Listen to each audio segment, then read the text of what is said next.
ಇವಾಗಂತೂ ಒಬ್ರನ್ನ ನೋಡಿ ಒಬ್ರು ಎಲ್ಲ ಶಾಸ್ತ್ರಗಳ್ನು ಒಂಥರ ಡಿಫ್ರೆಂಟಾಗಿ, ವೆರೈಟಿಯಾಗಿ, ಫ್ಯಾನ್ಸಿಯಾಗಿ ಮಾಡಬೇಕು ಅಂತ ಅಂದ್ಕೊಂತಾರೆ. ಆ ಥರ ಇರೋದಕ್ಕೆ ಅರಿಶಿನ ಶಾಸ್ತ್ರಕ್ಕೆ ಅರಿಶಿನ ಇಡಕ್ಕೆ ಪ್ಲ್ಯಾಟರು. ಇದಕ್ಕೆ ನಾನೊಂದು ಥರ್ಮಾಕೋಲ್‌ನ ಕಟ್ ಮಾಡ್ಕೊಂಡಿದ್ದೀನಿ ರೌಂಡ್ ಸರ್ಕಲಲ್ಲಿ.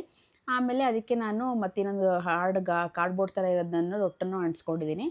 ಫೆವಿಕ್ ಬಾಂಡ್ ಏನಾಯಿತು ಅಂದರೆ ಡೈರೆಕ್ಟ್ ಥರ್ಮಾಕೋಲ್ ಹಾಕಿದ್ರೆ ಈ ಥರ ಸುಟ್ಟೋಗ್ಬಿಡುತ್ತೆ ಹಿಂದೆ ಎಲ್ಲಾಗಿದೆ. ಅದಕ್ಕೆ ಯಾವ್ದಾದ್ರು ಕಾರ್ಡ್‌ಬೋರ್ಡ್ ಥರ ಇದ್ದರೆ ಅದ್ರ ಮೇಲೆ ಅಂಟಿಸಿ ಆಮೇಲೆ ಈ ಬಟ್ಟೆ ಅಂಟಿಸಿದ್ದೀನಿ.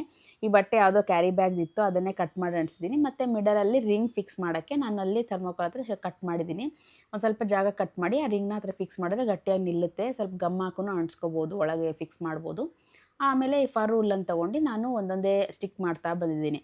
ಪಕ್ಕದಲ್ಲಿ ಅರ್ಧ ಅಷ್ಟೇ ನಾನು ಸ್ಟಿಕ್ ಮಾಡಿದ್ದೀನಿ. ಬೇಕಾದ್ರೆ ನಾವು ಫುಲ್ಲು ಮಾಡ್ಕೋಬೋದು, ಅದು ಚೆನ್ನಾಗಿ ಕಾಣುತ್ತೆ. ಇಲ್ಲ ವೈಟು ಯೆಲ್ಲೋ ಕಾಂಬಿನೇಷನಲ್ಲೂ ಮಾಡ್ಬೋದು, ಚೆನ್ನಾಗಿರುತ್ತೆ.